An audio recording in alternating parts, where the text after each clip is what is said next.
Wait a minute. Did J.K. Rowling rip off the plot of Harry Potter from French Arthurian romance legends? The JSTOR Daily investigates. Listen to this. It's no mistake that the Harry Potter books tap into some of the most iconic hero story structures of Western culture. After all, J.K. Rowling studied French and French literature at the University of Exeter, which might explain the elements of medieval French romance that appear throughout the saga of Harry Potter, or so scholars Heather Arden and Catherine Lorenz suggest in their essay, The Harry Potter Stories and French Arthurian Romance.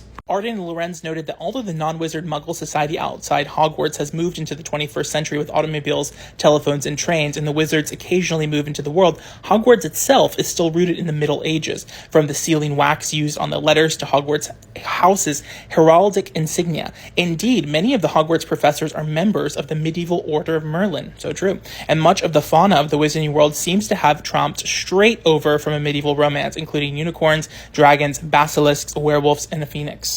Then, the article continues, there is our hero himself. While the medieval romantic hero Percival is a natural fighter and extraordinarily fast, Harry has an exceptional facility at broomstick flying and is a master of the sport of Quidditch. King Arthur is famously loyal and courageous, as is Harry. Arden and Lawrence also note that many of the book's magical plots are modernized versions of what happens in the 14th century Arthurian tale Clarisse et Laris. The similarities here are fascinating. In both stories, characters are able to transform into the likeness of other characters and even experience magical time changes, as Hermione is able to do in The Prisoner of Azkaban. Both stories involve a magic mantle, magically opening doors, and an extraordinary underwater adventure. Characters cross water magic boats in both narratives. That's fascinating. That's a lot of similarities.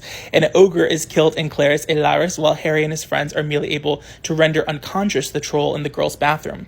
Yes, Harry's loyal friends are a part of this formula as well, according to the authors. Like the Arthurian knight, Harry is sometimes accompanied by loyal companions who aid and abet in his fulfilling his task, although in the end he must usually confront the evil knight alone. Like Arthur, Harry pulls a sword out of an object in the Chamber of Secrets. Like Arthur, Harry is fated to marry a girl named Ginevra, a derivation of Guinevere, and like Arthur, Harry is the result of a human commingling, a divine human commingling. What? These are like a lot of similarities, bro. My take on this is that I think she was just inspired by these things. I don't think she copied them. I think they likely were just like mucking around in her subconscious as she wrote this. I think that she has, even though I completely disagree with her gender stance, and I think she's done a lot of harm, there's no denying that she is like a great writer and has, very expansive imagination. Even though I wish she would reread her own books, because the books are about love and tolerance, and she seems to be so intolerant to certain groups, which just makes no sense. It seems like, how could this how could she have written such a loving and tolerant book series when she herself is so intolerant? But anyways, that's another question for another day. But the authors continue. They say this is fundamentally a pattern of double outsiderness, writes Arden and Lorenz. This is kind of like Joseph Campbell's hero journey, because they say Harry is removed from his supernatural family, then removed from his secondary Muggle family, and then, he goes into the magical world and then he comes back. While a significant place in the wizarding world is his birthright, he nonetheless enters Hogwarts as an outsider who must prove himself through various trials.